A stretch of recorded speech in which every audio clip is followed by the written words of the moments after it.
Ninth स्टँडर्डच्या maths 2च्या textbook मधील circle या चॅप्टरला आपण ऑलरेडी सुरुवात केलेली आहे. सर्कल्स मधील ज्या काही रिलेटेड टर्म्स आहेत त्या आपण मागील व्हिडिओ मध्ये बघितल्या आहेत. आज आपण प्रॉपर्टीज ऑफ कॉर्ड्स पाहणार आहोत.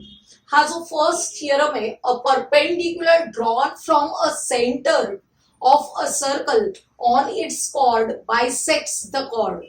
या थिअरम वर बेस्ड एक्झाम्पल्स खरं तर गेल्या वर्षीच आपण बघितलेली आहेत, पण यावर्षी आपण या थिअरमचा प्रूफ पाहणार आहोत.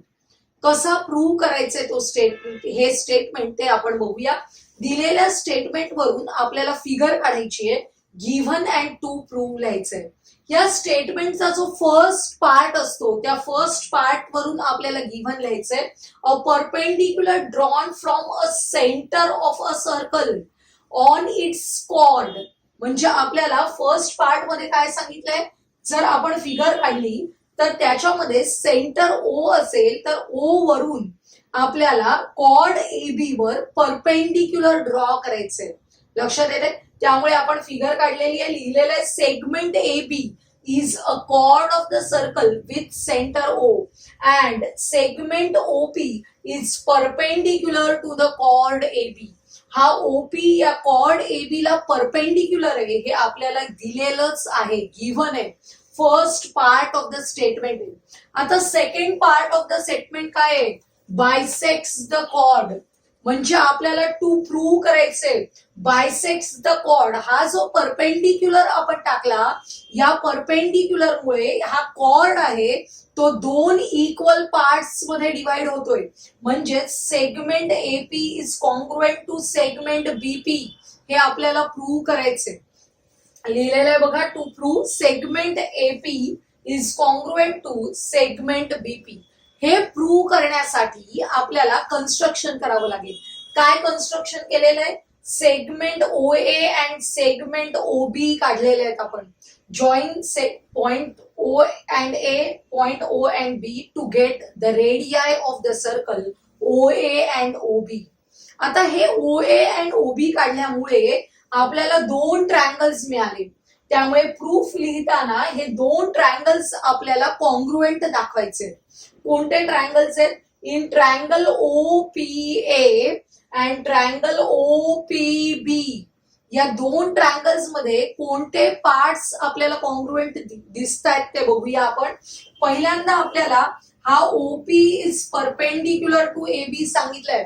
परपेंडिक्युलर याचाच अर्थ हा जो अँगल आहे तो दोन्ही ट्रायंगल मध्ये कसा असणार आहे, 90 डिग्रीज असणार आहे. म्हणजेच these two angles are congruent. त्यामुळे फर्स्ट आपण लिहितोय angle O P A is congruent to angle O P B. Reason लिहिलेलं आहे, segment OP is perpendicular to chord A B. Perpendicular म्हणजेच each angle is equal to 90 degrees. आता second, आपल्याला हा जो ओपी परपेंडिक्युलर दिसतोय तो या दोन्ही ट्रायंगल मध्ये कॉमन साइड आहे. त्यामुळे लिहायचं कसं, segment OP is congruent to segment OP. Reason लिहायचंय कॉमन साइड. आता आपण इथे पाहूया ओ A and O B J dotted लाईनने काढलेले आहेत. या ओ ए अँड ओ बी या काय आहेत, radii of the same circle. And radii of the same circle are congruent. म्हणजेच हायपोटेन्यूज आहेत त्या. हा जर 90चा अँगल असेल तर हा राईट अँगल ट्रायंगल झाला. आणि राईट अँगल ट्रायंगल मध्ये side opposite to 90 degrees, side opposite to 90 degrees is known as hypotenuse of the triangle. त्यामुळे O A and O B R हायपोटेन्यूज. त्यामुळे लिहायचंय कसं, hypotenuse O A is congruent to hypotenuse O B. Reason लिहिलेलं आहे radii of the same circle. म्हणजे या दोन right angle triangle मध्ये तुमच्या लक्षात येईल हायपोटेन्यूज काय आहेत, कॉन्ग्रुएंट आहेत. आणि एक साइड कॉन्ग्रुएंट आहे which is common for both the triangles. त्यामुळे these two triangles are congruent by hypotenuse side test. कोणती टेस्ट यूज करतोय आपण, hypotenuse side test which is only for right angle triangles. हे लक्षात घ्या. These two triangles are congruent, therefore their corresponding sides are also congruent. कोणत्या corresponding साइड्सचा विचार करायचा आहे आपल्याला, ज्या आपल्याला प्रूव्ह करायला सांगितलेल्या आहेत. Segment AP is congruent to segment BP, तेच स्टेटमेंट आपल्याला लिहायचंय आणि रिझन लिहायचं corresponding sides of congruent triangle. अशा प्रकारे शॉर्ट फॉर्म मध्ये लिहिलं तरी चालणार आहे. हा जो प्रूफ आहे तो तुम्हाला पेपरमध्ये क्वेश्चन नंबर 3B मध्ये येतो. तुम्हाला हा स्टेटमेंट दिलेलं असतं आणि हे स्टेटमेंट तुम्हाला प्रूव्ह करायचंय. ते प्रूव्ह करण्यासाठी तुम्ही फिगर काढायची, given, to prove, construction and proof, अशा सर्व स्टेप्स लिहून हे स्टेटमेंट आपल्याला प्रूव्ह करायचंय, ज्याच्यासाठी 3 मार्क्स असतात परीक्षेला. जो थिअरम आत्ताच आपण प्रूव्ह केला त्या थिअरमचा कॉन्व्हर्स आता आपण बघणार आहोत. कॉन्व्हर्स काय बघा, the segment joining the centre of a circle and the midpoint of its chord is perpendicular to the chord. मगाच्या स्टेटमेंट मध्ये perpendicular to the chord first part मध्ये दिला होता. आता आपल्याला तो प्रूव्ह करायचा आहे, म्हणजेच त्या स्टेटमेंटचा हा काय आहे, कॉन्व्हर्स आहे. आपल्याला दिलेल्या स्टेटमेंट प्रमाणे आपण फिगर काढूया. काय सांगितलेलं आहे की आपण सेंटर काढायचंय आणि mid point of the chord घ्यायचंय. P is the midpoint of the chord AB. Segment joining the center and midpoint of the chord is segment OP. बरोबर आहे. हा जो सेगमेंट आहे तो आपल्याला प्रूव्ह करायचा आहे. Segment OP is perpendicular to the chord AB. हा सेगमेंट या AB ला परपेंडिक्युलर आहे हे प्रूव्ह करायचंय. आपल्याला काय दिलेलं आहे, P is the midpoint of the chord AB. म्हणजेच indirectly segment AP is congruent to segment BP हे आपल्याला ऑलरेडी दिलेलं आहे. आता आपण कन्स्ट्रक्शन करतोय, join segment OA and segment OB, आणि त्यामुळे आपल्याला 2 ट्रायंगल्स मिळालेत. हे जे 2 ट्रायंगल्स आहेत ते आपल्याला कॉन्ग्रुएंट दाखवायचे. त्याच्यासाठी कोणकोणत्या गोष्टी आपल्याकडे आहेत. In triangle AOP and triangle BOP, first part आहे आपल्याला OA is congruent to OB. बघा, OA is congruent to OB, radii of the same circle. त्यानंतर आपल्याला ही जी OP लाईन दिसते, this is common to both the triangles, म्हणजेच common side होणार आहे. Segment OP is congruent to segment OP, common side. आणि आपल्याला गिव्हन दिलेलं आहे की segment AP is congruent to segment BP, कारण P is the mid point of the chord AB. त्यामुळे आपण segment AP congruent to segment BP लिहायचंय, reason लिहायचं गिव्हन. म्हणजेच आपल्या लक्षात येईल की ही जर कॉमन साइड आहे, radii of the same circles म्हणून या 2 साइड्स कॉन्ग्रुएंट आहेत and AP is congruent to BP. म्हणजेच these 2 triangles are congruent by SSS test. कोणती टेस्ट आहे, SSS टेस्ट, अतिशय महत्वाची टेस्ट आहे. आता जेव्हा 2 ट्रायंगल्स कॉन्ग्रुएंट असतात तेव्हा काय होणार आहे, करस्पॉन्डिंग अँगल्स आर कॉन्ग्रुएंट. आता आपल्याला कोणते करस्पॉन्डिंग अँगल्स घ्यायचे आहेत बघा, हा एक अँगल आणि हा एक अँगल घ्यायचे. जो करस्पॉन्डिंग अँगल्स म्हणून कॉन्ग्रुएंट आहेत त्यांची नावं, angle OPA is congruent to angle OPB. Reason लिहायचं congruent angles of congruent triangle. हे जे 2 अँगल्स आहेत ते कसे आहेत बघा, angles in a linear pair. These 2 angles form a pair of linear pairs. आणि अशा प्रकारे लिनियर अँगल्स आणि लिनियर पेअर ऑफ अँगल्स मधले जे 2 अँगल्स असतात त्यांची ऍडिशन किती असते, 180 डिग्रीज. म्हणजेच angle OPA plus angle OPB is equal to 180 degrees. आणि आपण बघितलंय की OPA is equal to OPB आहे, sorry, OPA is equal to OPB आहे. म्हणून आपण OPA या अँगलच्या ऐवजी OPB सबस्टिट्यूट केलं तर काय होणार आहे, OPB plus OPB is equal to 180.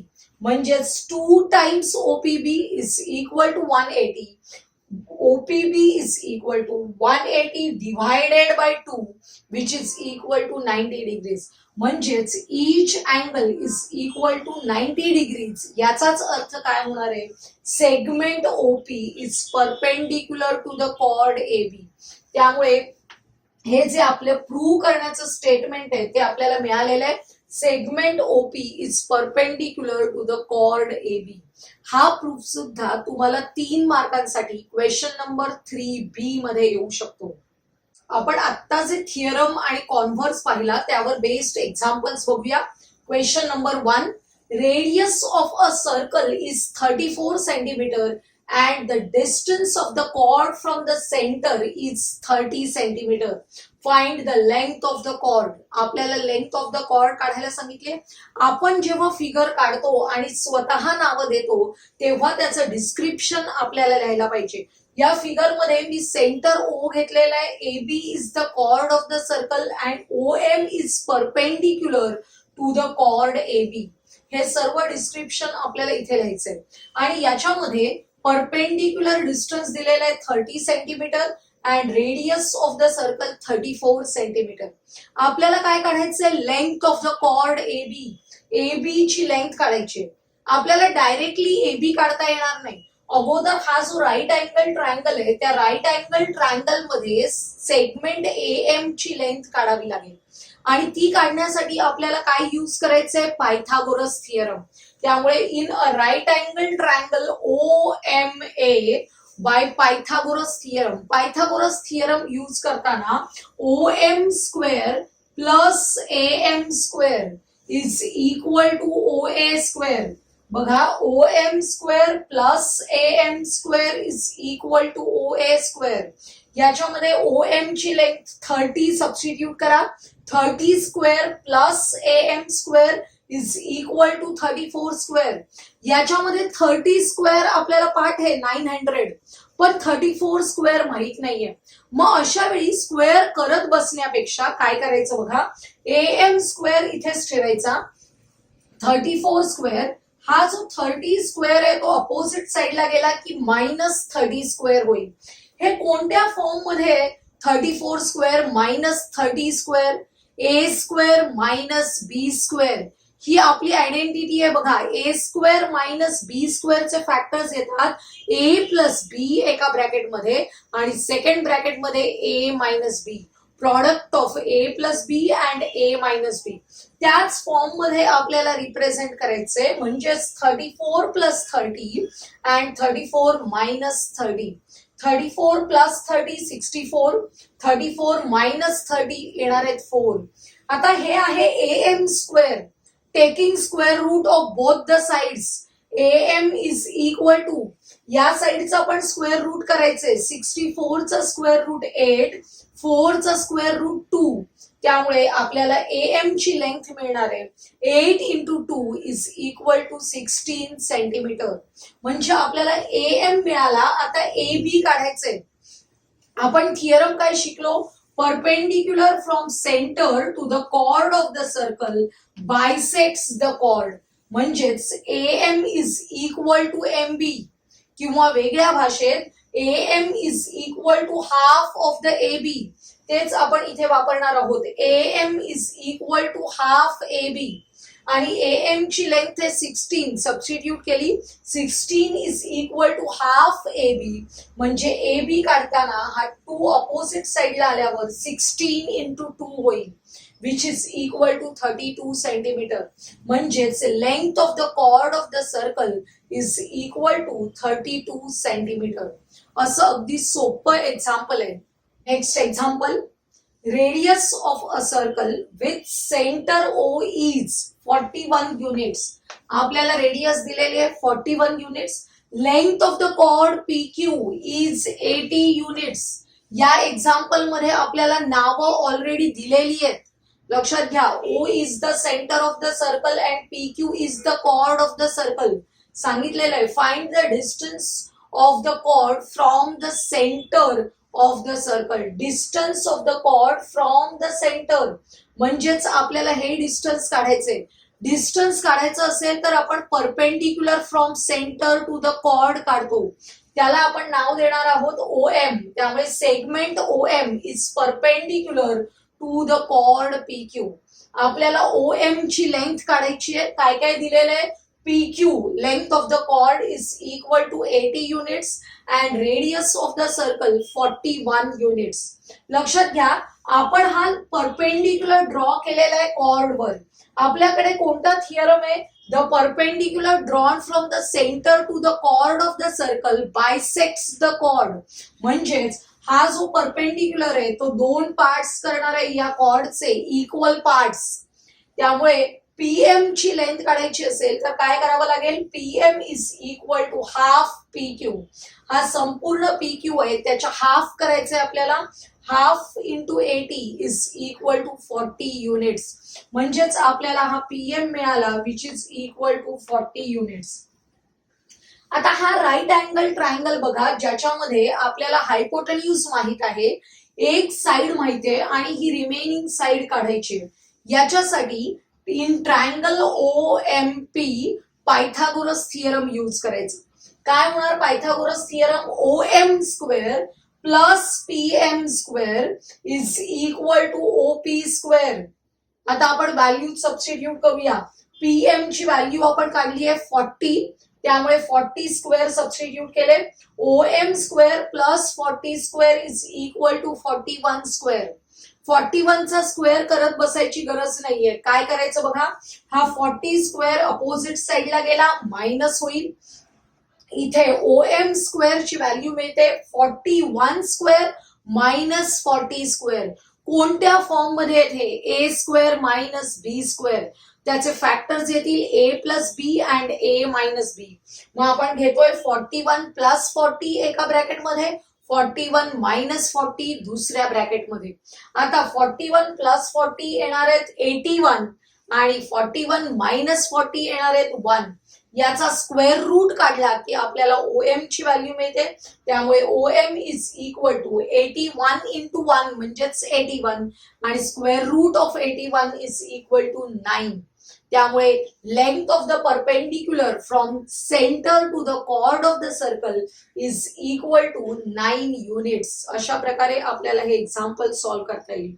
आजच्या या व्हिडिओमध्ये आपण प्रॉपर्टीज ऑफ द कॉर्ड्स बघितल्या, त्यावर बेस्ड एक्झाम्पल्स बघितले. आजचा हा व्हिडिओ तुम्हाला आवडला असेल तर लाईक करा, तुमच्या मित्रमैत्रिणींना शेअर करा आणि पुढील महत्त्वाचे व्हिडिओज पाहण्यासाठी आपल्या चॅनलला सबस्क्राईब करायला विसरू नका.